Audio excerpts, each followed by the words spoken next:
All right, let's talk mortgage rates. So I'm a little bit excited because going into 2026, what's expected is mortgage rates are supposed to go down. Not too much, don't get too excited, only a little bit. So if you were paying attention, 2025, we had around 6 to 7% mortgage rates. For 2026, they're talking about 5 to 6%.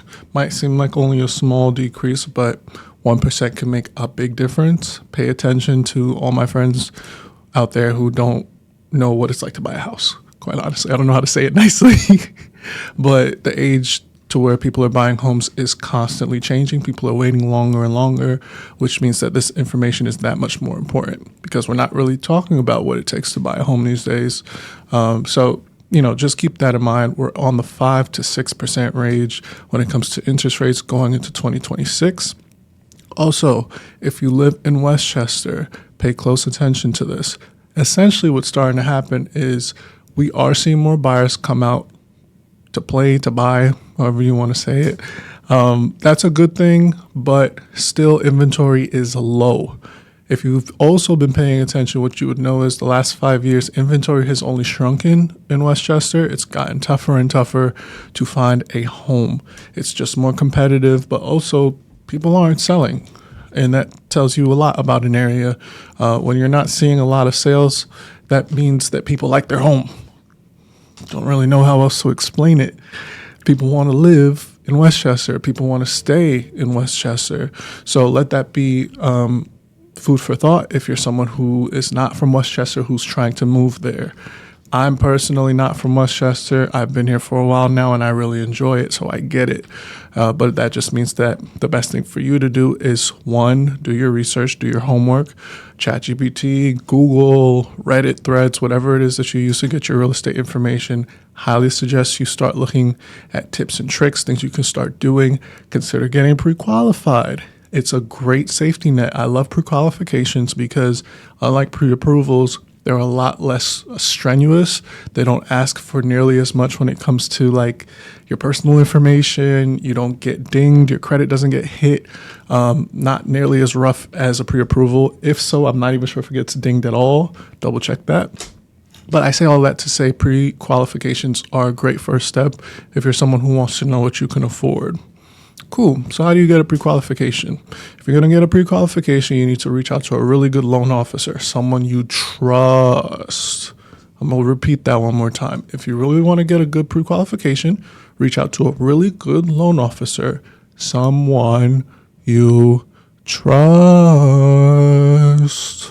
It's important. It's important. I had to slow it down for that reason. I try to work with people that are trustworthy and that know what they're talking about. It's a cold world out there, so if you don't know what you're doing, find someone who does. It's very simple. Get your pre-qualification. What that's going to do is that's going to tell you how much you can afford. If you're somebody who has no idea how much that is, you get that pre-qualification, it'll literally give you a dollar amount. So boom, from there, you know from day one, okay, this is how much I can afford. That's going to make your pre-approval process easier because then you're going to go and find out what a bank is willing to loan you. But before you jump into a pre-approval, definitely make sure you reach out to somebody, someone knowledgeable, someone you can trust, who knows what they're talking about, who can guide you every step of the way.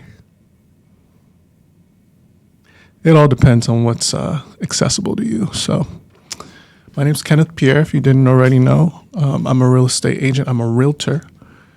Fancy. And I serve the New York City and Westchester area. I'm really excited because 2025, I think, has been a very rough year for a lot of us. And I'm hopeful for 2026. I'm very hopeful. I think things are going to change and at least get better than what we have right now. I say that from an interest rate perspective. I also say that from maybe not an inventory perspective, but definitely like a more buyer's friendly perspective. Whether you're a buyer or a seller, I mean, it's still two sides of the pie that you could look at, if that's even a saying. I don't know. Let's start with buyers. A lot of people might feel like they can't really afford a home, or they might feel like the market's very competitive. Cash buyers are eating up all of the great homes. I've heard it all. I chat with a lot of people. But that doesn't mean that a buyer can't actually find a great home in 2026. It's not the case. It's not true. It's definitely not the case in Westchester. It just takes some time. It takes a plan. It takes patience, diligence. It takes working with the right people. If you're a seller, congrats. You cracking the code. I'll say it like that.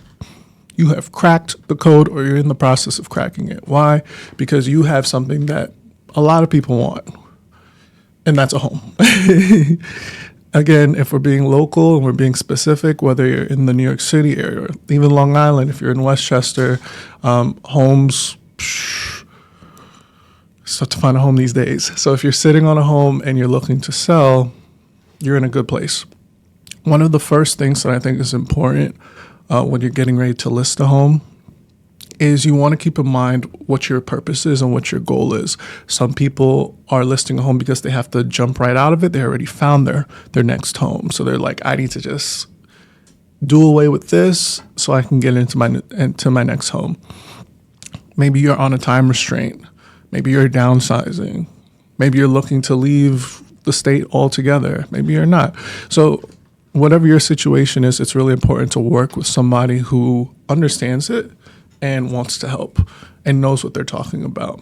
And if they don't know what they're talking about, they should know where to go, right? Because it's okay if someone doesn't know everything. What matters more is not being BS'd and made out to seem like they know something that they just genuinely don't. It's word salad, but I think you get the point. Great. So if you're listing your home, there's also a checklist. I can send you one, I could create one, or I could just kind of tell it to you. Let's do the simpler thing, which is to tell it to you. When I work with a seller, I like to do a few things. First, I got to gauge their what their goals are, what they're looking to do, what's their story, why are they selling? This is a people business. So that's the first thing. Second thing is if we vibe and we gel, I like to go and book a listing appointment. That way I can go see the property firsthand. Now, a lot of people kind of mess this up. I see a lot of agents, they'll go and they'll do a listing appointment and like they'll essentially just press the person to close a deal with them. Like, oh, listing appointment is for me to get the listing. Not necessarily. A listing appointment is just the first date. You met somewhere, maybe it was an open house or it was a referral, but now you're having your first date. That's all it is. That is all it is. It could go left, it could go right, it could work out. You don't know. So I like to do my listing appointments in a way where we can have an open discussion. One, I want to hear stories about the place.